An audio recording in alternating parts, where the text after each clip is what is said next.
Have you ever said yes when your entire body was screaming no? Have you ever felt completely drained, resentful, and taken advantage of, only to realize that you were the one who allowed it to happen? We live in a culture that praises self-sacrifice. We are taught that being a good person means being available, being helpful, and never letting anyone down. But what if this relentless people-pleasing is actually destroying your relationships, your mental health, and your ability to love? What if the secret to a healthy, loving, and peaceful life is not learning how to give more, but learning how to say no? In their groundbreaking book Boundaries, Dr. Henry Cloud and Dr. John Townsend revealed a psychological and spiritual framework for taking control of your life. They explain that boundaries are not walls to keep people out, they are property lines that define who you are and who you are not. They determine what you are responsible for, and what you are not. Without boundaries, you lose your sense of self.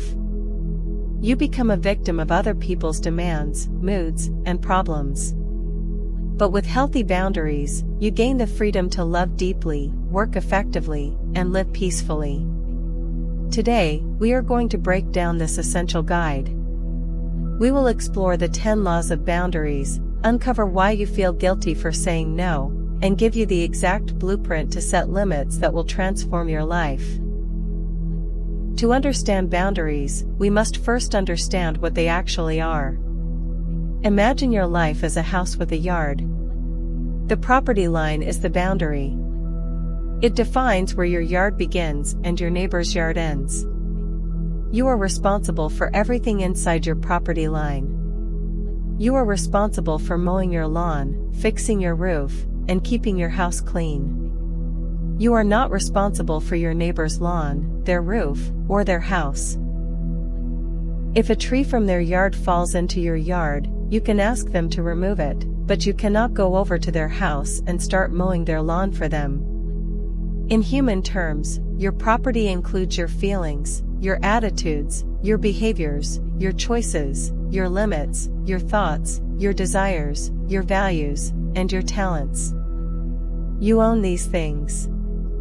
You are responsible for them. What you do not own are other people's feelings, thoughts, choices, and behaviors. You cannot control how someone else feels. You cannot make someone else change. You are only responsible for how you respond to them. The biggest mistake people make in relationships is trying to take responsibility for things that are not theirs. We try to fix our partner's bad moods. We try to manage our friends' financial mistakes. We try to control our children's choices to protect them from pain. When we do this, we are stepping over the property line. And when we step over the property line, we create dysfunction. The other person never learns to take responsibility for their own life, and we become exhausted, resentful, and angry. This brings us to the core principles of boundaries, which the authors call the 10 laws of boundaries. While there are 10, we will focus on the most critical ones that will immediately shift how you interact with the world. The first is the law of sowing and reaping. Simply put, actions have consequences. If you plant seeds of laziness, you will reap a harvest of failure. If you plant seeds of kindness, you will reap a harvest of love. The problem is that when we have weak boundaries, we constantly rescue people from the consequences of their actions. We pay their bills. We make excuses for their bad behavior. We do their work for them. By doing this, we are robbing them of the very consequences they need to learn and grow. If you want someone to change, you must stop shielding them from the natural results of their choices. Let them experience the pain of their poor decisions. It is the only way they will be motivated to change. The second, and perhaps most important, is the law of responsibility. This law states that we are responsible to others, but we are not responsible for others. This is a subtle but massive distinction. We are responsible to love our neighbor, to be kind, to help when we can, and to treat people with respect.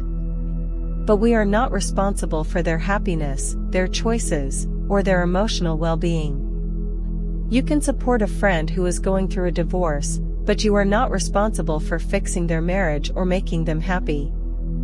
You can love your adult child, but you are not responsible for their career choices or their financial stability. When you confuse being responsible to someone with being responsible for them, you become a martyr. You carry burdens that were never meant for you. The third is the law of power. You only have power over yourself. You do not have power over anyone else. Many people with weak boundaries spend their lives trying to control others. They try to manipulate, guilt, or force people into doing what they want. But this is an illusion of power. True power is self-control. It is the ability to manage your own emotions, your own reactions, and your own choices. When you stop trying to control others and start taking full ownership of your own life, you become incredibly powerful. You stop being a victim of circumstance and start being the architect of your destiny. The fourth is the law of motivation. This law states that we must be free to say no before we can truly say yes. Think about it. If you are forced to do something, it is not a gift. It is a hostage situation. If you say yes to a request because you are terrified of the other person's reaction, or because you feel overwhelming guilt, your yes is meaningless. True love and true generosity require freedom. You must have the freedom to refuse a request in order for your agreement to be genuine. If you cannot say no, your yes is just compliance. Setting boundaries gives you the freedom to choose what you say yes to, which makes your yes much more valuable. The fifth is the law of evaluation. When you start setting boundaries, people will not always be happy about it. In fact, they might get angry. They might accuse you of being selfish, cold, or unloving. This law reminds us that we need to evaluate the pain our boundaries cause others. Is this pain helpful, or is it harmful? If a child touches a hot stove and you pull their hand away, they will cry. They will be in pain. But it is a helpful pain, it protects them from a severe burn. Similarly, when you set a boundary with someone who is used to crossing your lines, they will experience pain. They might feel frustrated or disappointed. But this is a necessary pain. It helps them understand where your limits are. Do not let the fear of causing temporary discomfort stop you from setting a necessary boundary. Now, let's address the biggest roadblock to setting boundaries: guilt. Most of us were raised to believe that setting limits is selfish. We think that if we say no, we are being mean. But Henry Cloud and John Townsend completely dismantle this myth. They explain that boundaries are actually the foundation of love. Think about a house without walls or a roof. It offers no protection. The wind, the rain, and the cold can blow right through it. It is not a loving environment, it is a chaotic, unsafe one. Boundaries are the walls and the roof of your emotional house. They protect your time, your energy, and your heart. When you have strong boundaries, you are not depleted. You have the energy to actually care for others. You can give from a place of abundance, not from a place of exhaustion. Furthermore, boundaries teach others how to treat you. If you allow people to disrespect you, to interrupt you, to demand your time, you are teaching them that your time has no value. When you set a boundary, you are saying, I value myself, and I expect you to value me too. This actually increases respect in a relationship. People respect those who respect themselves. So, how do you actually set a boundary? How do you move from understanding the concept to applying it in your daily life? The authors provide a clear, step-by-step process. Step 1 is to identify the problem. What is draining your energy? Where do you feel resentment? Resentment is the ultimate warning sign of a boundary violation. If you are feeling angry or bitter towards someone, it is usually because they have crossed a line that you have not clearly defined. Look at your resentment and ask yourself, what am I allowing to happen that I need to stop? Step 2 is to take ownership of your feelings. Instead of saying, "You make me so angry when you do that," say, "I feel angry when you do that." This shifts the focus from blaming them to owning your emotional response. It removes defensiveness and opens the door for a constructive conversation. Step 3 is to communicate the boundary clearly and directly. This is where most people fail. They hint, they complain, they drop subtle clues, hoping the other person will just get it. But people cannot read minds. You must use your words. Say, "I am not able to lend you money anymore," or "I cannot stay late at work on Fridays," or "I will not continue this conversation if you are going to yell at me." Keep it simple. Keep it clear. Do not over-explain. You do not need to justify your boundary with a 10-minute speech. A simple no is a complete sentence. Step 4, and the most difficult step, is to enforce the consequence. A boundary without a consequence is just a suggestion. If you tell your child, "If you do not clean your room, you cannot watch TV," and then you let them watch TV anyway, you have taught them that your words mean nothing. If you tell a friend, "I will not lend you money," and then you cave in the next time they ask, you have taught them that your no actually means "ask me again." You must be prepared to follow through. If someone crosses your boundary, you must enforce the limit you set. This will be uncomfortable. It will feel awkward.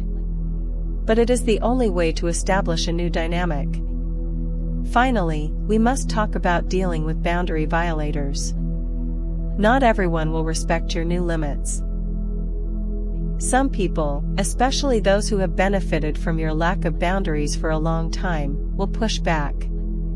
They will try to guilt you, manipulate you, or make you feel crazy. The authors identify several types of boundary violators. There is the controller, who tries to force you to do what they want. There is the avoider, who refuses to deal with conflict or take responsibility. There is the taker, who is endlessly needy and expects you to solve all their problems.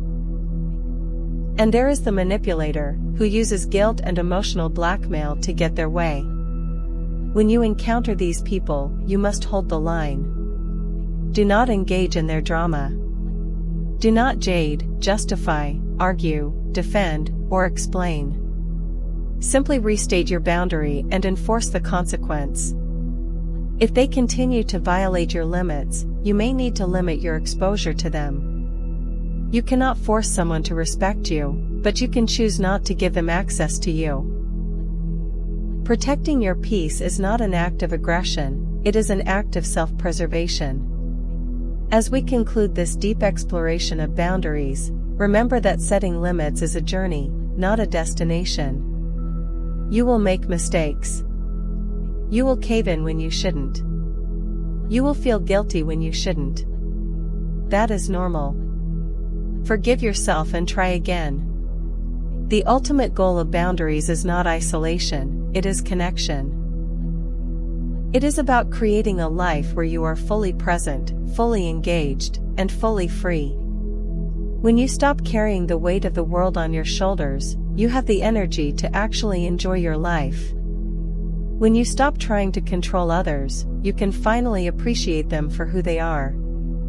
When you learn to say no to the things that drain you, you create the space to say a resounding, enthusiastic yes to the things that truly matter.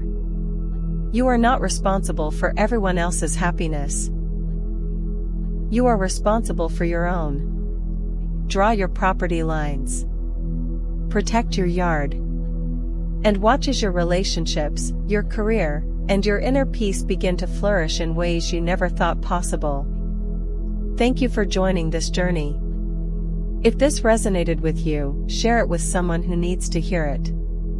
Remember, your boundaries are the foundation of your freedom. Go forth, protect your peace, and build a life of true, healthy connection. If you enjoyed this book, please let me know in the comments.